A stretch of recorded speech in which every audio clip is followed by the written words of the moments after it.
Undang-Undang Nomor 43 Tahun 2008 tentang Wilayah Negara ditempatkan pada Lembar Negara Republik Indonesia Tahun 2008 Nomor 177. Penjelasan atas Undang-Undang 43 Tahun 2008 tentang Wilayah Negara ditempatkan pada tambahan Lembaran Negara Republik Indonesia Nomor 4925 agar setiap orang mengetahuinya.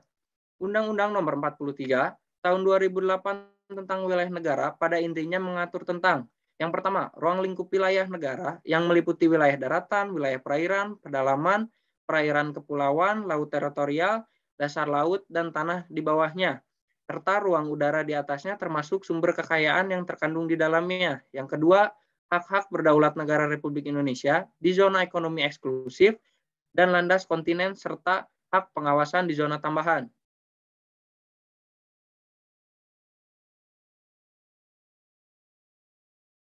Lalu yang ketiga, ada kewenangan pemerintah melakukan pengaturan, pengelolaan, dan pemanfaatan wilayah negara serta kawasan perbatasan.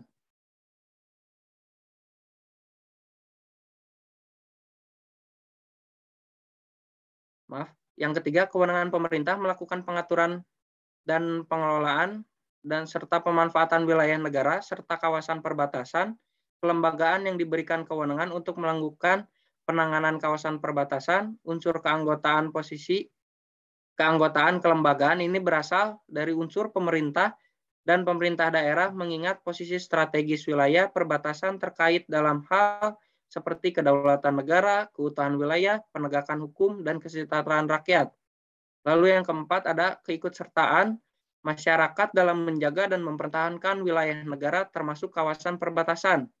Yang kelima ada larangan dan sanksi bagi setiap orang yang melakukan pelanggaran terkait dengan wilayah negara dan batasnya.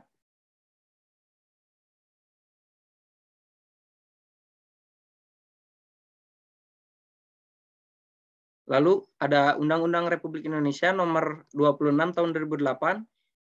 Ini membicarakan tentang penataan ruang. Penjelasan umum dan kebijakan pada Undang-Undang Penataan Ruang yang pertama ada ruang wilayah negara kesatuan Republik Indonesia, baik sebagai kesatuan wadah yang meliputi ruang darat, ruang laut, dan ruang udara, termasuk ruang di dalam bumi maupun sebagai sumber daya, merupakan karunia Tuhan Yang Maha Esa kepada bangsa Indonesia yang perlu disyukuri, dilindungi, dan dikelola secara berkelanjutan untuk sebesar-besar kemakmuran rakyat. Undang-undang tentang penataan ruang ini menyatakan bahwa negara menyelenggarakan penataan ruang yang pelaksanaan wewenangnya dilakukan oleh pemerintah dan pemerintah daerah dengan tetap menghormati hak yang dimiliki oleh setiap orang.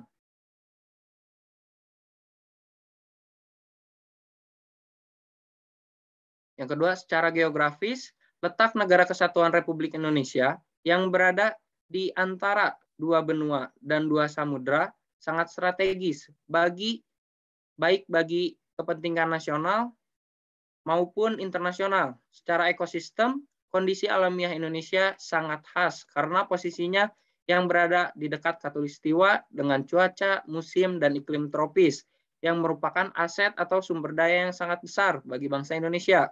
Di samping keberadaan yang bernilai sangat strategis tersebut, Indonesia berada pada kawasan rawan bencana yang secara alamiah dapat mengancam keselamatan bangsa. Dengan keberadaan tersebut, penyelenggaraan penataan ruang wilayah nasional harus dilakukan secara komprehensif, holistik, terkoordinasi, terpadu, efektif, dan efisien dengan memperhatikan faktor politik, ekonomi, sosial, budaya, pertahanan, keamanan, dan kelestarian lingkungan.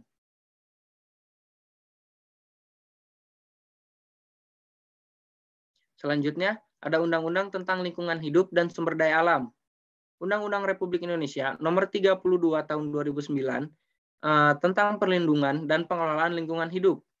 Perlindungan dan pengelolaan lingkungan hidup atau disingkat dengan PPLH, menurut Undang-Undang Nomor 32 Tahun 2009, Pasal 1 Ayat 2 adalah upaya sistematis dan terpadu yang dilakukan untuk melestarikan fungsi lingkungan hidup dan mencegah terjadinya pencemaran atau kerusakan lingkungan hidup yang meliputi perencanaan, pemanfaatan, pengendalian, pemeliharaan, pengawasan, dan penegakan hukum.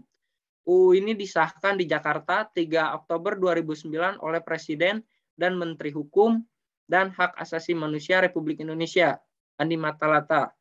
Lalu dalam undang-undang ini tercantum jelas pada bab 10 bagian 3 pasal 69 mengenai larangan dalam perlindungan dan pengelolaan lingkungan hidup yang meliputi larangan melakukan pencemaran, memasukkan benda berbahaya dan beracun atau B3, memasukkan limbah ke lingkungan hidup, melakukan pembukaan lahan dan dengan cara membakar dan lain sebagainya. Lalu larangan-larangan tersebut diikuti dengan sanksi yang tegas dan jelas tercantum pada bab 15 tentang ketentuan pidana pasal 97 sampai 123. Salah satunya adalah dalam pasal 103 yang berbunyi setiap orang yang menghasilkan limbah B3 dan tidak melakukan pengelolaan sebagaimana dimaksud pada pasal 59 dipidanakan dengan pidana penjara paling singkat 1 tahun dan paling lama 3 tahun serta dengan denda paling sedikit 1 miliar rupiah dan paling banyak 3 miliar rupiah. Lalu ada Undang-Undang Republik Indonesia Nomor 5 Tahun 1990 tentang konservasi sumber daya alam hayati dan ekosistemnya. Di sini sumber daya alam hayati dan ekosistem yang merupakan bagian terpenting dari sumber daya alam yang terdiri dari alam hewani, alam nabati, ataupun berupa fenomena alam. Baik secara masing-masing maupun bersama-sama mempunyai fungsi dan manfaat sebagai unsur pembentuk lingkungan hidup yang kehadirannya tidak dapat diganti. Mengingat sifatnya yang tidak dapat diganti dan mempunyai kedudukan serta peranan penting bagi kehidupan manusia, maka upaya konservasi sumber daya alam hayati dan ekosistemnya adalah menjadi kewajiban mutlak dari setiap generasi. Tindakan yang tidak bertanggung jawab yang dapat menimbulkan kerusakan pada kawasan suaka alam dan kawasan pelestarian alam ataupun tindakan yang melanggar ketentuan tentang perlindungan pertumbuhan dan satwa yang dilindungi diancam dengan pidana yang berat berupa pidana badan dan denda. Pidana yang berat tersebut dipandang perlu karena kerusakan atau kepunahan salah satu unsur sumber daya alam hayati dan ekosistemnya akan mengakibatkan kerugian besar bagi masyarakat yang tidak dapat dinilai dengan materi. Lalu sedangkan pemulihannya kepada keadaan semula tidak mungkin lagi. Lalu ada 3 sasaran konservasi, yaitu yang pertama menjamin terpeliharanya proses ekologis yang menunjang sistem penyangga kehidupan bagi kelangsungan pembangunan dan kesejahteraan manusia atau perlindungan sistem penyangga kehidupan. Yang kedua, menjamin terpeliharanya keanekaragaman sumber genetik dan tipe-tipe ekosistemnya sehingga mampu menunjang pembangunan, ilmu pengetahuan, dan teknologi yang memungkinkan pemenuhan kebutuhan manusia yang menggunakan sumber daya alam hayati bagi kesejahteraan atau pengawetan sumber plasma nutfah. Lalu yang ketiga, mengendalikan cara-cara pemanfaatan sumber daya alam hayati sehingga terjamin kelestariannya. Akibat sampingan ilmu pengetahuan dan teknologi yang kurang bijaksana, belum harmonisnya penggunaan dan peruntukan tanah serta belum berhasilnya sasaran konservasi secara optimal, baik di darat maupun di perairan, dapat mengakibatkan timbulnya gejala erosi genetik, polusi, dan penurunan potensi sumber daya alam hayati.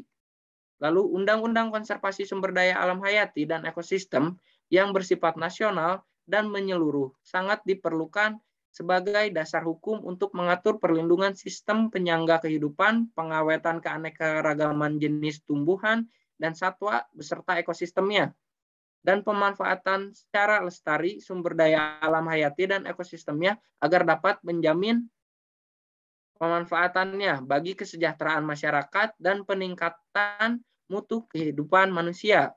Undang-undang ini pun memuat ketentuan-ketentuan yang bersifat pokok dan mencakup semua segi di bidang konservasi sumber daya alam hayati dan ekosistemnya, sedangkan pelaksanaannya diatur dengan peraturan pemerintah.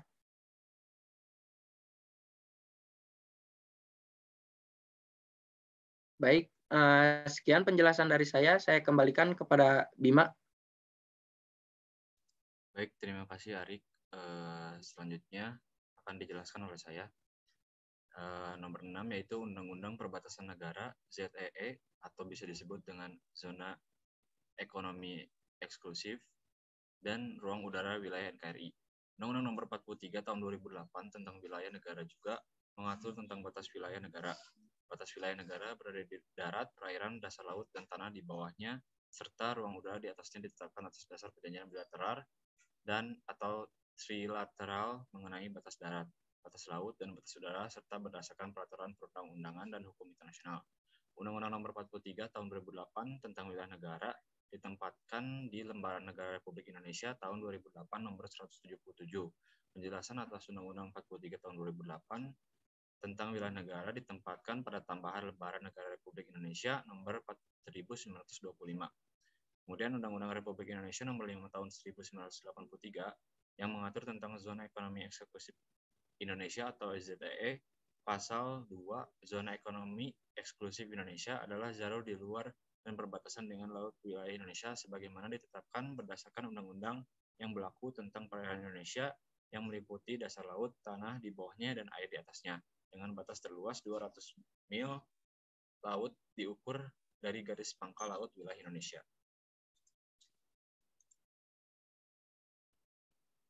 Selanjutnya itu pasal 3, apabila zona ekonomi eksklusif Indonesia tumpang tindih dengan zona ekonomi eksklusif negara-negara yang pantainya saling berhadapan atau berdampingan dengan Indonesia, maka batas zona ekonomi eksklusif antara Indonesia dan negara tersebut ditetapkan dengan persetujuan antara Republik Indonesia dan negara yang bersangkutan.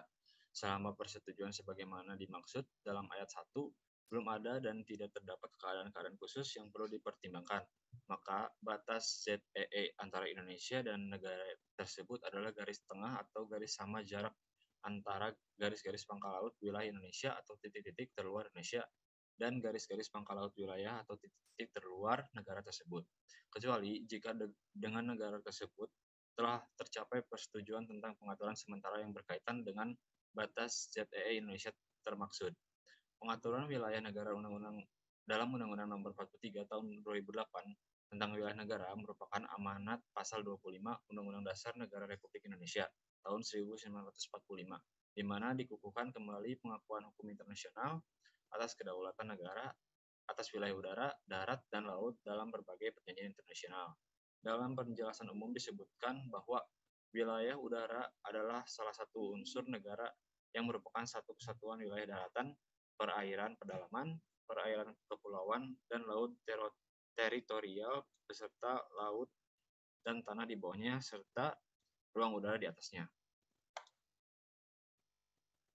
Selanjutnya yaitu sedangkan dalam pasal 3 disebutkan bahwa pengaturan wilayah negara dalam undang-undang ini bertujuan untuk yang pertama menjamin keutuhan wilayah negara, kedaulatan negara dan ketertiban di wilayah perbatasan. Yang kedua, menegakkan kedaulatan dan hak-hak berdaulat. Dan yang ketiga, mengatur pengelolaan dan pemanfaatan wilayah negara dan kawasan berbatasan termasuk pengawasan batas-batasnya. Dalam pasal 4 disebutkan bahwa wilayah negara meliputi wilayah darat, wilayah perairan, dasar laut, dan tanah di bawahnya, serta ruang udara di atasnya, termasuk seluruh sumber kekayaan yang terkandung di dalamnya. Pasal 6 ayat 1 huruf C menjelaskan batas wilayah di udara mengikuti batas kedaulatan negara di darat dan di laut, dan batasnya dengan angkasa luar ditetapkan berdasarkan perkembangan hukum internasional. Sedangkan dalam pasal 10 ayat 1 huruf E disebutkan dalam pengelolaan wilayah negara dan kawasan perbatasan, pemerintahan berwenang memberikan izin kepada penerbangan internasional untuk melintasi wilayah udara teritorial pada jalur yang telah ditentukan dalam peraturan perundang-undangan. Yang terakhir adalah pemanfaatan ruang geografi baik untuk pembangunan maupun pertahanan negara. Rencana ruang dibagi menjadi 3 bagian, yaitu Rencana Tata Ruang Wilayah Nasional, Rencana Tata Ruang Wilayah Nasional diatur dengan Peraturan Pemerintahan Republik Indonesia Nomor 26 Tahun 2008 tentang Rencana Tata Ruang Wilayah Nasional. Arah kebijakan dan strategi pemanfaatan ruang nasional sebagai pedoman perencanaan jangka panjang. Periode perencanaan wilayah negara 20 tahun. Review dilakukan setiap 5 tahun sekali. Rencana tata ruang wilayah meliputi penyusunan rencana pembangunan jangka panjang nasional, penyusunan rencana pembangunan jangka menengah nasional, penggunaan ruang dan kontrol ruang wilayah nasional, terselenggaranya keterpaduan, keselarasan, dan keseimbangan pembangunan antar provinsi, serta keseasian antar sektor. Penetapan lokasi dan fungsi bangunan investasi. Rencana Tata Ruang Wilayah Strategis Nasional Penataan Ruang Provinsi, Kabupaten, dan Kota. Kebijakan dan Strategi Nasional Penataan Ruang. Kebijakan dan Strategi Nasional Penataan Ruang meliputi kebijakan perkembangan struktur ruang dan model tata ruang, struktur ruang wilayah nasional yang meliputi kualitas dan cakupan layanan jaringan infrastruktur transportasi, telekomunikasi, energi, dan air dengan akses ke layanan kota dan pusat pertumbuhan ekonomi regional. Struktur tata ruang tanah nasional terdiri dari 3 bagian, kawasan lindung, lahan pertanian, dan kawasan strategis nasional, dengan tujuan sebagai berikut. Yang bertujuan untuk penataan ruang wilayah nasional 4.444 adalah untuk mewujudkan beberapa hal, antara lain tanah air yang aman, nyaman, produktif, dan berkelanjutan. Harmoni antara lingkungan alam dan lingkungan buatan, pemanfaatan terpadu wilayah darat, laut, dan udara, termasuk gelombang terestrial. Keterpaduan rencana tata ruang nasional, provinsi, kabupaten, atau kota, pemanfaatan sumber daya alam secara berkelanjutan untuk meningkatkan kesejahteraan masyarakat, perencanaan ruang lokal. Rencana tata ruang wilayah umum provinsi, referensi harus dibuat untuk rencana tata ruang wilayah nasional saat mempersiapkannya. Arahan berkaitan dengan perencanaan tata ruang dan perencanaan pembangunan jangka panjang daerah, rencana tata ruang wilayah, yang meliputi tujuan kebijakan dan strategi penataan ruang daerah. Penataan ruang provinsi mencakup sistem perkotaan yang terkait dengan kawasan perdesaan, penetapan arah strategis daerah, pedoman penggunaan ruang lokal termasuk pedoman untuk program jangka menengah 5 tahun utama, wilayah perencanaan tata ruang lokal dengan pedoman aturan zonasi lokal, instruksi, perizinan, dan lain-lain. Tujuan penataan ruang provinsi merupakan pedoman untuk mewujudkan ruang provinsi yang diinginkan di masa yang akan datang. Beberapa fungsi perencanaan wilayah provinsi dijadikan sebagai dasar penyusunan kebijakan dan strategi perencanaan wilayah provinsi. Perencanaan wilayah daerah memberikan arahan untuk penulisan pedoman kebijakan dasar sebagai dasar penentuan arah pengelolaan pemanfaatan ruang lokal. Penataan ruang kabupaten atau kota, Undang-Undang Nomor 2007 Tahun Penataan Ruang 26 Pasal 11 Ayat 2, pemerintahan kabupaten berhak menyelenggarakan perencanaan geospasial. Rencana meliputi perencanaan wilayah, penggunaan wilayah kabupaten, dan kontrol atas penggunaan wilayah kabupaten. Rencana tata ruang wilayah kabupaten atau kota memiliki ciri-ciri sebagai berikut. Yang pertama, rujukan penggunaan atau pengembangan ruang di wilayah kabupaten atau kota. Yang kedua, rujukan pada pelaksanaan pembangunan yang berimbang dalam satu kabupaten atau kota. Yang ketiga, kami mendukung penyusunan rencana pembangunan jangka panjang daerah dan rencana pembangunan jangka menengah daerah. Yang keempat, tolak ukur bagi pemerintah, masyarakat, dan sektor swasta kabupaten atau investasi di perkotaan. Yang kelima, pedoman penyusunan rencana rinci tata ruang kabupaten atau kota. Yang keenam, sertifikat Departemen Pertahanan. Rencana tata ruang wilayah memiliki beberapa keunggulan. Pelaksanaan pembangunan terpadu dalam wilayah kabupaten atau kota terwujud keserasian pembangunan kawasan perkotaan dengan kawasan sekitarnya, memastikan pelaksanaan perencanaan wilayah kabupaten atau kota yang berkualitas tinggi.